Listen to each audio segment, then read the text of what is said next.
नमस्कार रसिको. आज आपण ज्या कलाकाराविषयी बोलणार आहोत त्या कलाकाराने कधी लहान मुलांना चेटकीण म्हणून घाबरवलंय, तर कधी बोक्या म्हणून तेवढंच जवळ केलेलं आहे. मध्यमवयीन मंडळींना त्याने मैत्री कशी असावी, तर आप्पा आणि बाप्पासारखी असावी, नातीगोती कशी जपावीत याचे धडे दिलेले आहेत. आयुष्याच्या संध्याछायेत असणाऱ्या ज्येष्ठ मंडळींनी त्याला जावई माझा भला म्हणून आपलंसं केलेलं आहे. हसवापसवी आहे आयुष्य म्हणजे असं त्यांना वाटत असलं तरीसुद्धा गांधीगिरी किती महत्त्वाची आहे, सत्याचे प्रयोग आयुष्यामध्ये किती महत्त्वाचे आहेत असं म्हणत त्यांनी संपूर्ण बॉलिवूडमध्ये किंवा देशभरामध्ये आपला दबदबा निर्माण केला. अशाच एका लाडक्या कलाकाराबद्दल आपण बोलणार आहोत, अभिनेते दिलीप प्रभावळकर. माझी खात्री आहे दिलीप प्रभावळकर हे नाव ऐकल्याबरोबर आपल्यासमोर अनेक वेगवेगळ्या गोष्टी उभ्या राहतात. सगळ्यात होतं चिमणराव गुंड्याभाऊ. त्यानंतर जी मालिका सुरू होते ती म्हणजे चौकट राजा, मध्येच घर तिघांचावं किंवा मग कलम 302, अशी अनेक गोष्टी आहेत, अनेक भूमिका आहेत की ज्या ठसठशीतपणे दिलीप प्रभावळकर यांनी रसिकांच्या मनामध्ये आजवर कोरलेल्या आहेत. यांचं एक वैशिष्ट्य मला असं वाटतं की त्यांच्या नावापेक्षासुद्धा त्यांची प्रत्येक भूमिका ही इतकी जिवंत झाली की आपण त्यांना रिलेट करायला लागलो. जसं मगाशी सत्याचे प्रयोग किंवा गांधीजींचा उल्लेख केला, बॉलिवूडमध्ये अक्षरशः धुमाकूळ किंवा चमत्कार घडवला अशी ही गांधीगिरी आजही आपण लक्षात ठेवतो. म्हणजे आत्ता बोलताना सुद्धा माझ्या डोळ्यासमोर तो गांधींचा चेहरा येतोय आणि तो सिनेमा एकूणच विद्या बालन आणि इतकी ज्येष्ठ मंडळी त्याच्यामध्ये होती. त्याच्यामध्ये गांधींची छाप ज्या पद्धतीने त्यांनी पाडली आहे ते विसरणं अतिशय कठीण आहे. अभिनयातला चौकट राजाच जणू. चौकट राजा कोण विसरेल. मराठी रसिकांनी जसं नाटकांवर अभिनयावर प्रेम केलं तितकंच चौकट राजासारख्या अनवट अशा कलाकृतींवरती सुद्धा. खरं तर खूप कमी वेळामध्ये त्यांना या भूमिकेची तयारी करायला संधी मिळाली, कारण ही भूमिका आधी परेश रावल करणार होते आणि स्मिता तळवलकरांचे जे यजमान आहेत त्यांची भूमिका दिलीप प्रभावळकर करणार होते. पण आयत्या वेळेस काहीतरी गडबड झाली आणि परेश रावल यांना ती भूमिका करायला जमलं नाही. तसं त्यांनी नकार कळवला स्मिताताईंना आणि त्यांच्यासमोर फार मोठा पेच पडला की आता या भूमिकेसाठी नेमकं विचारायचं तरी कोणाला, कोण अशी भूमिका करू शकेल. आणि मग सुलभा देशपांडे, स्मिता तळवलकर, दिलीप कुलकर्णी या सगळ्या मंडळींनी एका नावावरती शिक्कामोर्तब केलं, ते म्हणजे दिलीप प्रभावळकर. खरं तर अशा मुलाची भूमिका करणं की जो लहानपणी अतिशय हुशार आहे, अव्वल आहे, सगळ्या याच्यामध्ये तो पुढे असतो, पण एका अपघाताने त्याच्या डोक्यावर परिणाम झाला आणि पुढे त्यांचं सगळं आयुष्य बदललं.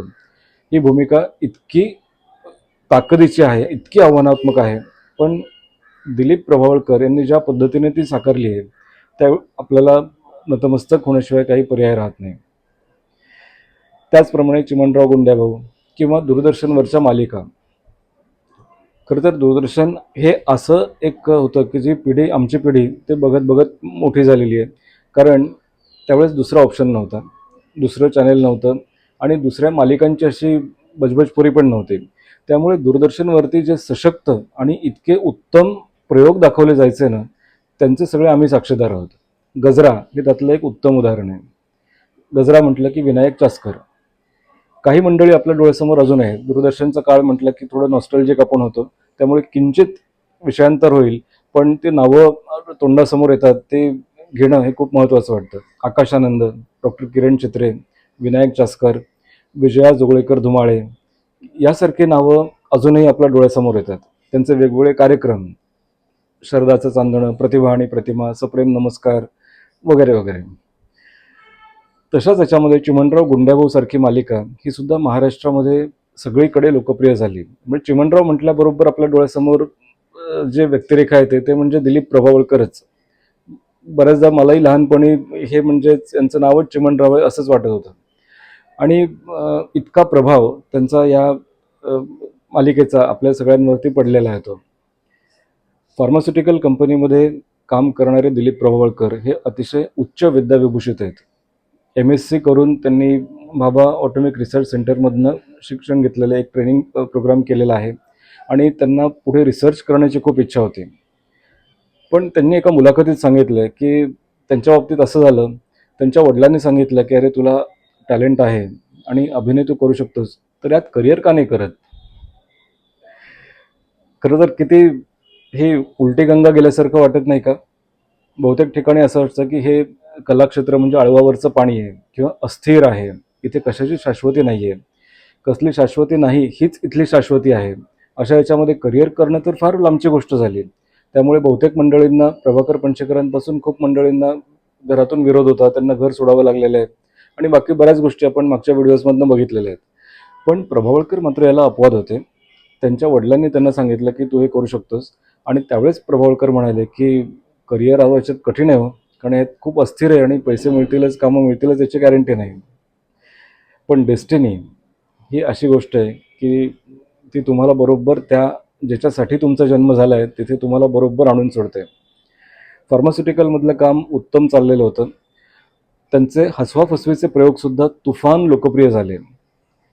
एका मुलाखतीमध्ये त्यांचं मी वाचल्याचं आठवतंय मला, की त्यांनी प्रयोग ऐन रंगात असताना म्हणजे लोकांची डिमांड असतानाच हसवा-फसवी एका विशिष्ट वळणावरती थांबवण्याचा निर्णय घेतला. त्याचं कारण असं आहे, त्यामागे एक विवेक आहे. त्यामागे थोडंसं सामंजस्य आहे. जे खूप लोकांना ते लक्षात येत नाही. ते म्हणाले, फार्मास्युटिकल कंपनीमध्ये असल्यामुळे मला मॅन्युफॅक्चरिंग आणि एक्सपायरी या 2 डेट्स खूप महत्त्वाच्या वाटतात. एक्सपायरी डेट ही सुद्धा तितकीच महत्त्वाची असते. मला असं वाटतं की ज्यावेळेस एखादी साहित्यकृती, एखादी कलाकृती आपण काहीतरी सादर करतो, त्यावेळेस त्याचा एक विशिष्ट स्पॅन असतो. त्या विशिष्ट स्पॅनमध्ये ज्यावेळेस आपण लोकांना ते दाखवतो, लोकांचं रंजन करतो, प्रबोधन करतो, तोपर्यंत ते गोष्ट ठीक असते. पण एकदा ती एक्सपायरी संपत गेली, की मग त्यातली गंमत कदाचित निघून जाऊ शकते. कदाचित लोकांचा तेवढा इंटरेस्ट कदाचित राहत नाही. प्रयोग काय व्हायला होतील, पण तिथे आपण थांबणं हे जास्त गरजेचं आहे. मला असं वाटतं की हा संयतपणा, हा संयम खूप महत्त्वाचा आहे. कुठे थांबायचं हे ज्याला कळलं तो आयुष्यामध्ये खूप पुढे गेला. दिलीप प्रभावळकर यांच्या कलाकृती अनेक नाटकं आपण बघितली आहेत. नुसतीच बघितली नाही तर त्यांची पारायणं आपण केलेली आहेत. जसं मगाशी उल्लेख केला आपण, घर तिघांचं हवं, चूक भूल द्यावी घ्यावी किंवा अप्पा आणि बप्पा, कलम 302 ह्या अशी अनेक नाटकं दिलीप प्रभावळकरांनी केली. त्याच्यामध्ये अतिशय उत्तम अशा प्रकारची सहजता होती. जे प्रेक्षकांशी संवाद साधणं हे खूप महत्त्वाचं होतं आणि ते त्यामध्ये यशस्वी होत होते. मला आठवतंय त्यांची बहुतेक सगळीच नाटकं मी बघितलेली आहेत, इन्क्लुडिंग संध्याछाया, वंदना गुप्ते, दिलीप प्रभावळकर, प्रबोध कुलकर्णी अशा मंडळींनी ते केलेलं होतं आणि ते खरंच इतकं अप्रतिम. तो प्रयोग फक्त एकदा बघून आपली हे संपणार नाही, म्हणजे इच्छा आपली होणार नाही. पुन्हा पुन्हा पुन्हा आपल्याला तो बघावासा वाटतो आणि जवळपास 7 ते 8 वेळेस तो प्रयोग बघण्याची संधी मला मिळालेली होती.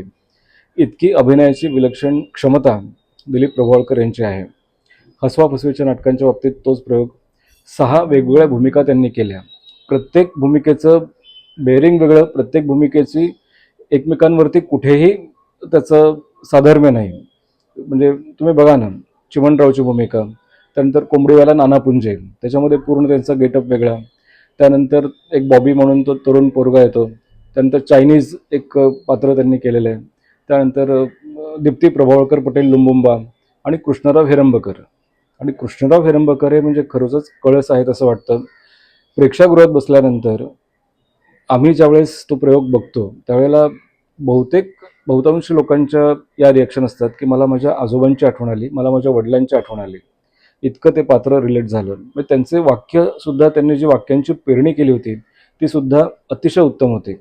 गाणं म्हणत असतानाच मला ती जागा दिसते पण मला तिथे पोचता येत नाही, किंवा आता शारीरिक मर्यादा आहेत, आता वार्धक्य आलेलं आहे, पण म्हणून अडगळीत टाकता कामा नये ज्येष्ठ नागरिकांना. त्यांचा सांभाळ आपण केला पाहिजे. हसता हसता इतकं छानपैकी प्रबोधन करण्याचं कसब दिलीप प्रभावळकर यांनी दाखवलेलं आहे. अशा अनेक दूरदर्शन मालिका यासुद्धा काही स्मिता तळवलकर, नीना कुलकर्णी यांच्याबरोबरच्या होत्या. आणि एक मालिका मला अजून आठवते की ज्याच्यामध्ये अत्यंत बेरकी आणि धूर्त अशा एका माणसाची भूमिका त्यांनी केली होती. त्या भूमिकेचं नाव आता माझ्या लक्षात नाही, पण त्यांचं खरोखर चीड येते अशा प्रकारची ती भूमिका होती. सिनेमांमध्ये सुद्धा तात्या विंचू त्यांनी असंच केलेलं आहे की जो पूर्णपणे वेगळं कॅरेक्टर आहे, पण तरी त्यांनी किती 100% त्याला न्याय देण्याचा प्रयत्न केलेला आहे. प्रत्येक भूमिका ही अतिशय वेगळी आहे, प्रत्येकाची गोष्ट वेगळी आणि ती भूमिका त्यांनी इतकी जिवंत केली आहे. अगदी फॅमिली कट्टा सारख्या सिनेमामध्ये सुद्धा ज्यावेळेस ते डेड बॉडी त्यांची याच्या व्हीलचेअरवरती असते, ते सुद्धा काम त्यांचं अगदी वाखाणण्यासारखं आहे. म्हणजे अभिनयाच्या बाबतीमध्ये म्हणतात ना, की त्यांच्या वडिलांचे गुण जे हे आहेत, भविष्यवाणी आहे, ती अगदी खरी ठरली, की त्यांनी या क्षेत्रामध्ये करिअर करणं ही खरंच डेस्टिनी होती आणि ते खरं झालं आहे. बरं, एवढं वरती काम झालं असेल तर शक्य नाही. लेखन, कलाकार हा व्यक्त होत असतो, त्याच्या अभिनयातून व्यक्त होतो. तसंच काही लोक लिहितात पण खूप छान. बहुतेक कलाकारांना लिखाण जमतंच असं नाही, पण दिलीप प्रभावळकर मात्र याला अपवाद आहेत. कारण ते उत्तम कॉलम रायटर पण आहेत, लेखक आहेत आणि त्यांची पुस्तकं जवळपास 25हून अधिक पुस्तकं झालेली आहेत. बुक्या सातबंडे या त्यांच्या साहित्यकृतीला साहित्य अकादमीचा पुरस्कार मिळाला आहे. मगाशी आपण गांधी सिनेमाचा उल्लेख केला. त्या गांधी सिनेमासाठी त्यांना राष्ट्रीय पारितोषिक मिळालेलं आहे. अशा अनेक गोष्टी त्यांनी ज्या ज्या केल्या त्याबद्दल त्यांना लोकमान्यता तसंच राज्यमान्यताही मिळालेली आहे, सरकार मान्यता मिळालेली आहे. संगीत नाटक अकादमीचा त्यांना अवॉर्ड मिळालेला आहे. अशी घोडदौड दिलीप प्रभावळकर यांची अव्याहतपणे चाललेली आहे. जवळपास 4 ते 5 दशकांचा काळ त्यांनी मराठी रंगभूमी, दूरदर्शन मालिका आणि मराठी हिंदी चित्रपटांमध्ये घालवलेला आहे. एक डाव भुताचा सारखा सिनेमा जो आपण बघितला आहे, चौकट राजाचा आपण उल्लेख केला, अशा अनेक सिनेमांमधून त्यांनी त्यांचं वेगळेपण काहीतरी दाखवण्याचा प्रयत्न केलेला आहे. खरं तर त्यांच्याविषयी बोलण्यासारखं आणखीन भरपूर काही आहे, पण ह्या कलाकाराची मजा अशी आहे की आत्ता तुमच्याशी बोलत असतानासुद्धा माझ्या डोळ्यासमोर त्यांच्या भूमिका अशा एकापाठोपाठ एक तरळत आहेत आणि हा आनंद आपण असाच घ्यावा, त्यांच्या कलाकृतींनी आपल्याला असाच आनंद द्यावा असं कायम वाटत असतं.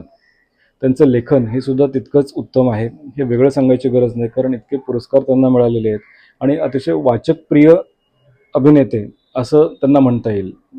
कारण वाचकांची पसंती ही त्यांच्या लेखनाला प्रत्येक वेळेस आलेली आहे. मला आठवतंय लोकसत्तेमध्ये लोकरंग म्हणून पुरवणी आहे. त्याच्यामध्ये त्यांचे कॉलम वाचणं हे म्हणजे एक आनंदाची पर्वणी असल्यासारखे असायचे. असे हे दिलीप प्रभावळकर यांना आपल्या समूहातर्फे आपण अनेक शुभेच्छा देऊया. पुन्हा नवीन कलाकारासह नवीन व्हिडिओमध्ये भेटूया. तोपर्यंत नमस्कार.